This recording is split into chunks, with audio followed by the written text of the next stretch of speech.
Hello, thanks for joining us. I'm Scott Smith. And I'm Nicole Perbino. On Park Update this week, Hennepin County elects a new commissioner in District 3. City Council received an update from MnDOT on the Highway 100 construction project. The City of St. Louis Park has launched Street Smart SLP. These stories and more just ahead on the update.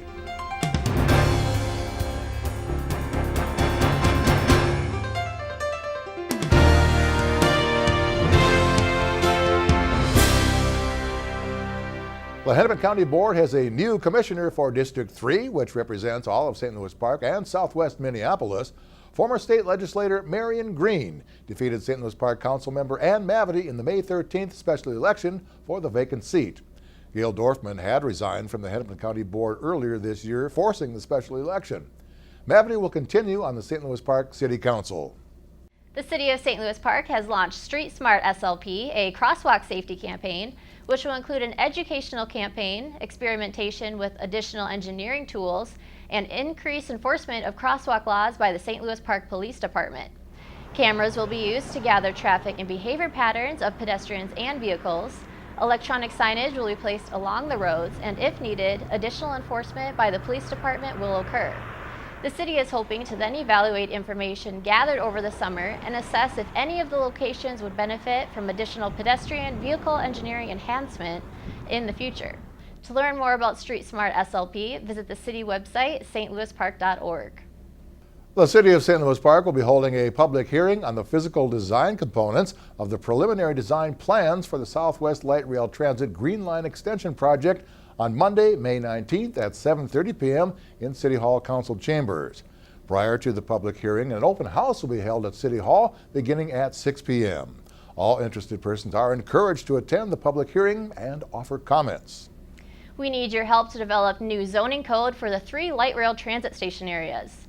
2 meetings were scheduled for first steps in gaining community feedback of the future form of the station areas. The first meeting was held May 6th in regards to the Louisiana and Wooddale station areas. The next meeting includes the Beltline station area on Tuesday, May 20th, 6 to 8 p.m. at the Rec Center Banquet Room, 3700 Monterey Drive. For more information, you can contact Ryan Kelly at rkelly@stlouispark.org or call 952-924-2841. Park Spanish immersion students presented the 2014 Baile Folklorico performance at the near-capacity high school auditorium last Friday evening. Colorfully costumed dancers filled the stage and thoroughly entertained the enthusiastic audience. Park TV captured some of the highlights.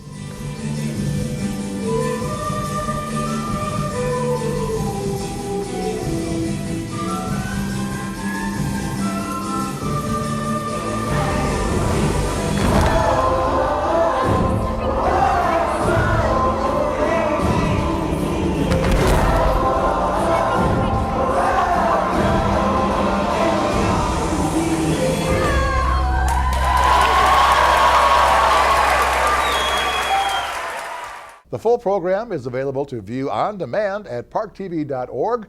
Just click on Demand and scroll down to Baile Folklorico. The city will hold a public meeting to address the city's Stormwater Pollution Prevention Program annual report. This meeting will provide information to the public regarding the impacts of stormwater discharges to water bodies and the steps the public can take to reduce pollutants in stormwater. The meeting will be held on Monday, June 16th at 7:30 p.m. at the St. Louis Park City Hall Council Chambers. Attend the meeting and you will be heard, or you may submit written comments. If you have questions, please contact Eric Francis at 952-924-2690. Well, make sure you come lend a hand and give back to the earth on Saturday, May 17th during the Arbor Day and Tree Climbing Championship. Help plant trees, hear environmentally inspired music by Kid Power with Rachel, watch professional arborists perform feats of skill and danger as they compete for the best tree climber in the state. It's all on Saturday, May 17th, 9 a.m. to noon at Oak Hill Park, 3201 Rhode Island Avenue South. The festivities are free and no pre-registration is required. Well, the 21st Annual Children First Ice Cream Social takes place at Wolf Park on Sunday, May 18th. The event features free ice cream cones from Sebastian Joe's and Byerly's, including my favorite flavor, Pudding Children First. Plus, there will be the Kids Garage Sale, a moonwalk, and an entertainment stage featuring some of the park's best musical groups. In case of inclement weather, it will be held inside the rec center. The rain may seem like it will never go away, but once it does, there are many great opportunities for you to get out and beautify the park this spring and summer. Beautify the Park is the city's ongoing effort to promote a healthy local environment through a variety of volunteer programs and initiatives. Some opportunities include Adopt a Park, Garden Mentor, or donating a tribute tree. Visit the city's website, stlouispark.org/beautifythepark.html for a list of current or upcoming opportunities. As part of Walk Bike to School Week, celebrated May 5th through 9th, Susan Lindgren Elementary buses dropped off students in the Miracle Mile shopping area, and together students walked a half a mile to school. Park TV was there to catch the excitement.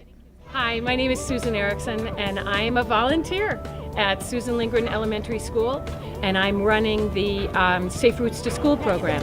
And that is a big week-long event of getting kids to walk and bike to school. And this day was a very big day because it was our first time we did a park and walk event. I wanted all of the kids at our school to be able to participate.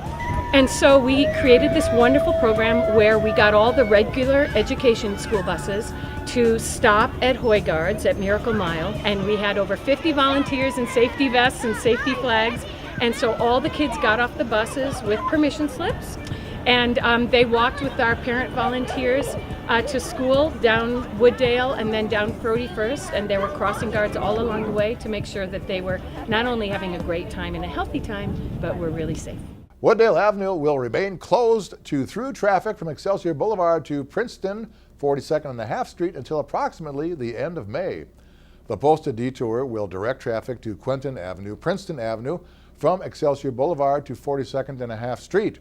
The closure is necessary to allow CenterPoint Energy to replace an aging gas main in the middle of Wooddale Avenue.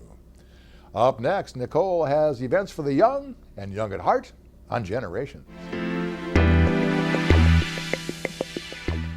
In senior news, register now for upcoming classes sponsored by the St. Louis Park Senior Program.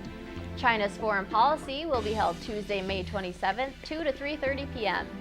Students will learn about what the rapid rise of this new superpower means for other countries in the region, as well as potential points of conflict with the U.S. Islamic Awakening is scheduled for Wednesday, May 28th, 1:30 to 3 p.m.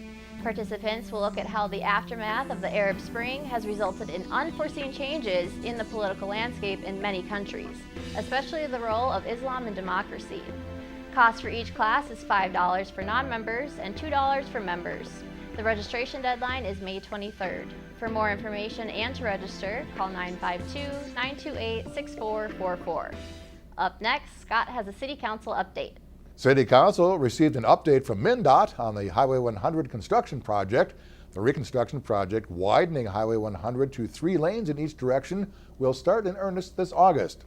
Construction will be implemented in phases beginning in August with the removal of the Canadian Pacific Railroad Bridge, followed by the Minnetonka Boulevard Bridge in early 2015, and replacement of the Highway 7 bridge in 2016.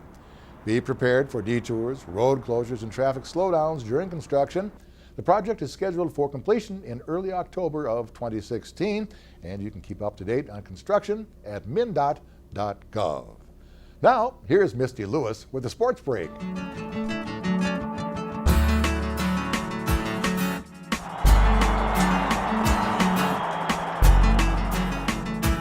Four errors contributed to the third loss in a row for the 12-3 Benilde St. Margaret's Red Knights last Friday.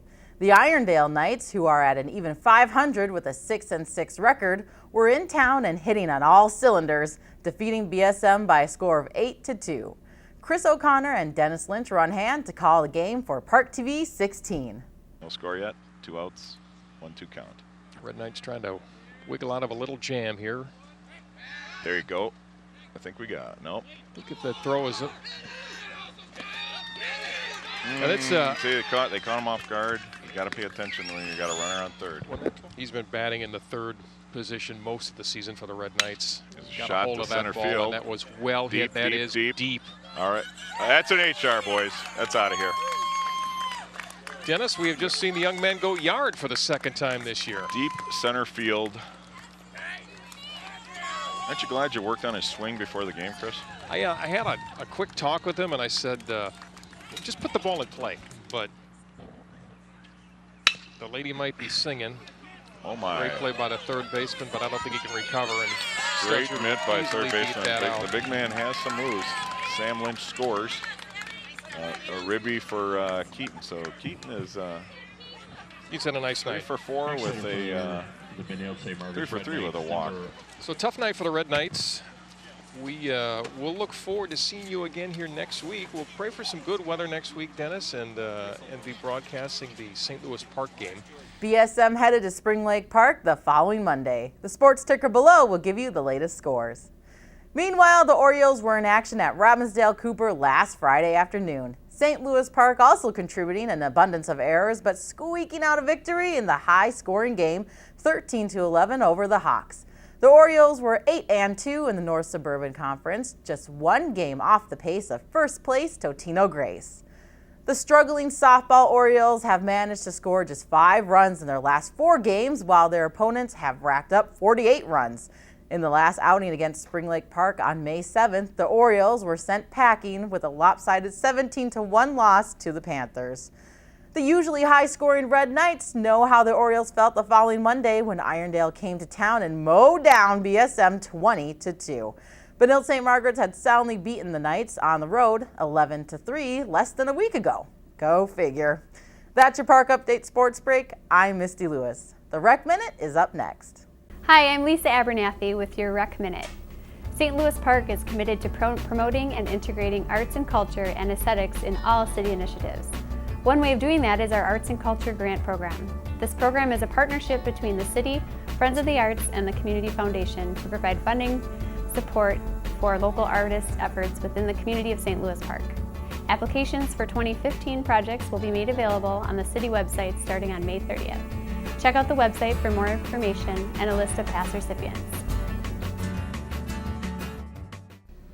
Well, that's it for this week's Park Update. Thank you for watching. Now, be sure you take some time to get out and experience life in the park.